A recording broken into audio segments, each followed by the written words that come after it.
questa serata, in questa notte in cui la luna è quasi piena, nel ricordo della luna piena della Pasqua, in questa notte che è una notte speciale del 3 di ottobre, è il transito del beato e serafico padre Francesco di Assisi, il patrono di questa terra che chiamiamo Italia. In questa notte il Signore vi dia pace. Il Signore vi dia pace e ci dia entusiasmo. La prima sera che ci siamo trovati, questo è stato un augurio. Entusiasmo è una parola antica, viene dal greco, per i fratelli e le sorelle che qua ci ricordano la grande ricchezza che è donare sangue. Entusiasmo vuol dire mescolare il nostro sangue nel sangue di Dio, mescolare il nostro sangue nel sangue dei fratelli e delle sorelle, avere l'esperienza di Dio nel nostro sangue ed essere nel sangue di Dio. Che il Signore ci doni entusiasmo per poter essere persone in piedi,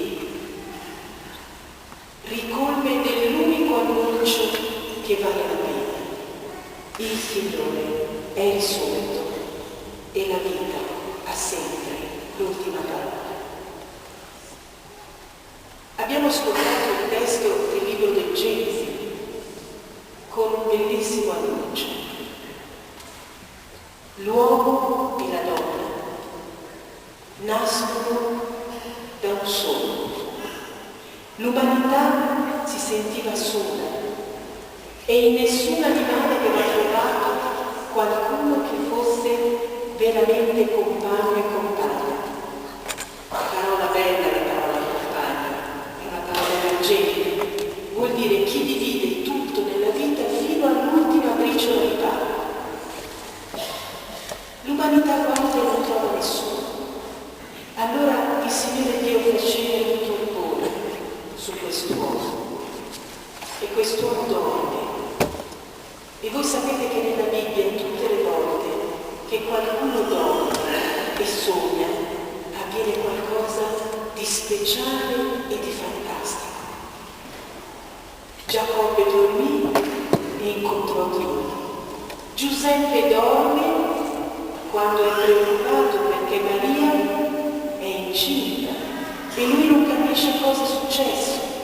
Dorme e sogna e quel bimbo si chiamerà Gesù. Ogni volta che si dorme avviene qualcosa di meraviglioso. L'Adamo, l'uomo dorme e Dio apre. Le nostre traduzioni purtroppo traducono costola, è una parola non molto appropriata con l'ebraico. Selah in ebraico vuol dire la metà uguale a me. L'umanità, l'uomo dorme, Dio apre e forma, tira via una metà uguale a me. E allora quell'uomo guarderà e dirà: questa finalmente è carne della mia carne, è una metà uguale a me, si chiamerà umana, perché dall'umano è stata tirata questa metà. Si chiamerà umana, uguale a me, perché dall'umano è stata tirata questa metà. È un progetto bellissimo di relazioni tra uomini e donne, le relazioni vere di amore, dove siamo metà uguali nella costruzione del progetto di Dio, che è vita e vita in abbondanza.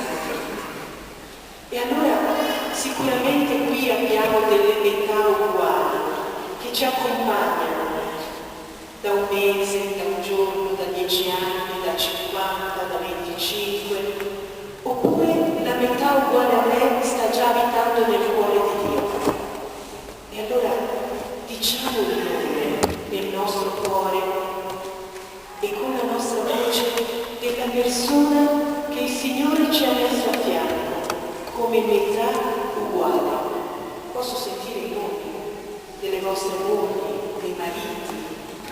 persone che magari già abitano nel cuore di Dio, con le quali ci siamo accompagnati per anni, per mesi, per giorni. Ad alta voce, coraggio.